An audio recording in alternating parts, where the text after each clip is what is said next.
Alright guys, welcome back. So today we are out here at the range and we're going to be running the first rounds through a rifle that I just put together.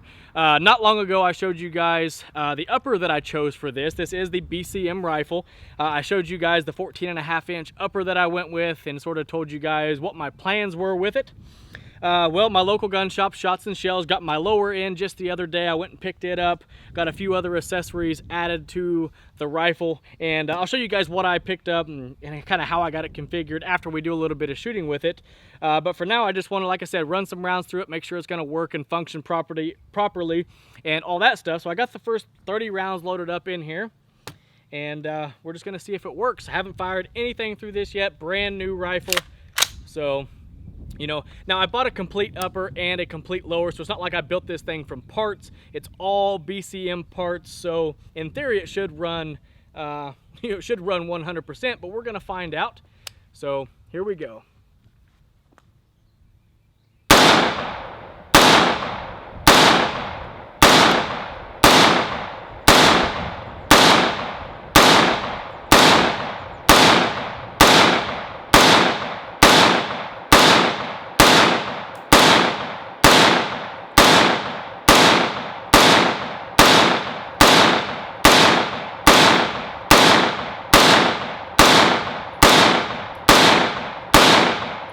All right, all 30 rounds fired with no issues whatsoever. Looks like everything staying nice and tight, lights staying on. So yeah, first 30 rounds went well. Got a little bit of smoke coming off of it. That's probably just some of the grease or oils and stuff that was on it when it was shipped. I tried to wipe most of it off, but it did come with quite a bit of oil on it, which is to be expected, you know, kind of preservation type stuff. But I'm gonna load up another magazine. Maybe we'll step back to 50 yards, ring a little bit of steel, just have a little bit of fun with it, putting the first rounds through it, and then I'll show you guys what parts we're using and all that.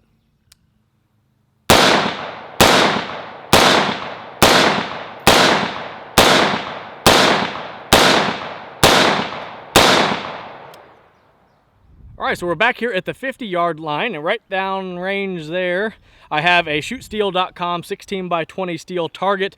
Now, the sights on this have not been sighted in yet. I actually stole this M-bus rear off of another rifle so I could come out here and shoot it today, but I thought it'd be fun to try to ring some steel, so let's see what we can do. I think you guys should be able to see. Here we go.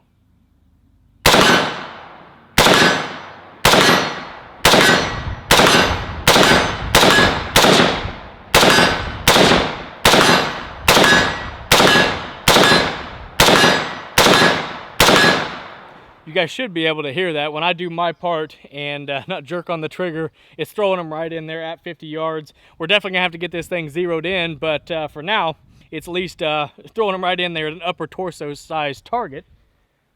So here we go.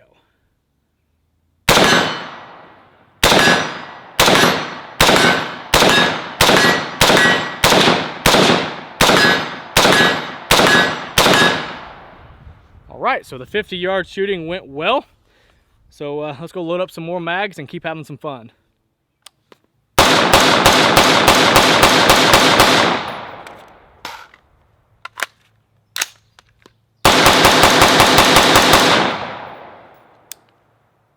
She's running like a champ.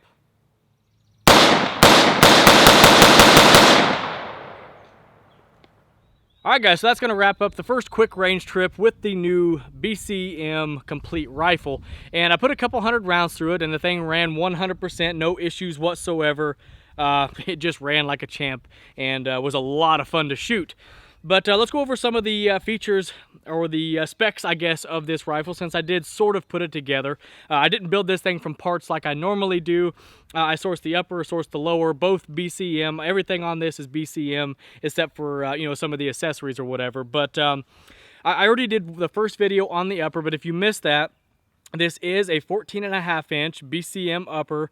It is pinned and welded right there on the flash hider, if you can see that. This is the SOCOM profile barrel with the fixed front sight post, and I got it complete with the BCM bolt carrier group.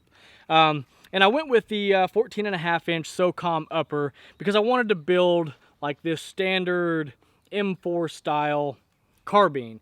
You know, all the other builds that I've been doing here lately are the 16-inch guns with the 15-inch M-LOK handguards, and nothing wrong with those. I really enjoy those rifles, but it's always the same with everything that I've been doing, and I wanted something like this, a basic 14.5-inch carbine, you know, M4 style like you would see you know, our troops using. I wanted it to resemble that, and I thought about doing a clone build, which it sort of is like a Block 1 or Block 1 and 1.5 clone in a way. Not correct parts by any means, of course, but the general idea of it. You know, I've been kicking around the idea of maybe doing a more specific clone with it, getting the correct parts, but that will be down the road. But for right now, I'm just going to run it as is. But you guys have seen the upper, and the quad rail that I went with is a Midwest Industries 2-piece drop-in. I just got some of these ladder rail covers on it right now. It dropped right in, fits good, nice and snug. It does have the continuous top rail on it. Fit and finish is excellent. It's working out great so far.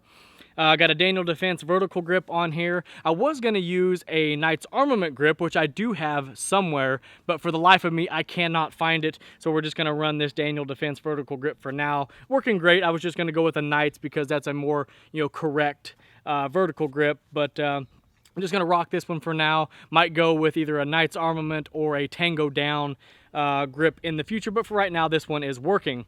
I got my Streamlight rail mount 1. This is the one that I had on my other rifle. Just decided to switch it over to this one. Got my pressure pad there on top so I can just reach over the top, turn the light on if I need to, and so far that's working out really well. The lower is a BCM complete lower. I ordered this, you know, as a complete lower. My local gun shop, Shots and Shells, just got it in for me. It was, like I said, complete just as you see it. Looks like it has their enhanced parts kit in it. Does have the nickel boron trigger, which was really nice. Has a nice clean break, nice reset. Has their grip on it, their new version of their SOP mod stock. So it kind of looks correct. Of course, not the correct stock, but it has that SOP mod look to it. Has their enhanced trigger guard on it and all that. So far, guys, this is working out great. I'll kind of step back so you guys can see the whole rifle here. It turned out so far to be exactly what I was looking for with this build. 14.5-inch M4 style build. Nothing real fancy, just basic, and it works. And that's what I was going for with this rifle. Really, the only other thing that I need to figure out what I want to do is an optic for this thing. And right now I'm probably leaning towards an Aimpoint Pro and probably a LaRue mount or something along those lines. It would be awesome to put an ACOG on here, but unfortunately those ACOGs are super expensive. So unless I can find a really good deal on one, it's probably going to end up with a red dot of some sort, and probably going to be a Pro and probably in a LaRue style mount. I think that would look good and go good with the with this particular build, this particular theme that I'm going with on this rifle. Oh, I do have the ambidextrous BCM charging handle in there. I added that. I had just had that laying around, and it does have the BCM QD end plate on it as well. But anyhow, guys, I think that's all the features that I wanted to show you, and I just wanted to show you guys how I got the rifle configured, put the first rounds through it, of course, to make sure it was going to run and function, but I did not have any doubts. Bravo Company makes excellent stuff. I've owned their stuff in the past, but I haven't had it for a while. And definitely glad I have a BCM back in the arsenal, because they really do make super high quality parts, and I definitely look forward to shooting this thing a bunch more and having a lot of fun with it. But anyhow, guys, I hope you guys enjoyed the video. If you have any questions or comments about this build or anything else you see on the channel, ask those in the comment section below. If you have any suggestions for this rifle, I know some of you guys did in the last video and suggested doing the more correct parts and doing a correct clone build, and I may do that in the future, but for right now I'm just going to rock it the way it is and have a lot of fun with it. But down below we do have links to my channel sponsors. We have Southeast Traders. They're an online forum for guns, accessories, outdoor stuff, even automotive stuff. Really great website with a lot of great people. Check them out. It's free to sign up. I think you guys would really like it. And we got Shots and Shells, my local gun shop. It's owned by a couple friends of mine. They have a great shop. They're great people, have awesome prices. If you're in the Midwest Indiana area, I highly recommend stopping in or give them a call. If you are out of state and say you don't have a gun shop that you like to deal with or one that you can get good prices from, give them a call. call and see what they can do for you. I think they can get you really good prices, and they can just ship it to the FFL in your area if you want to do it that way. So just give them a call, see what they can do for you. I think you guys would really like the people and the prices and all that. If you would like to support the channel, you can like the videos, share the videos, support my channel sponsors. They do a lot to help out the channel. So there's multiple ways you can help support the channel. And I've also got Patreon. If you want to go over and donate $1 up to whatever you want per month, you can do that. Of course, you don't have to, but it is an option if you would like to support the channel. But anyhow, guys, I hope you guys enjoyed the video, and we'll catch you in the next one.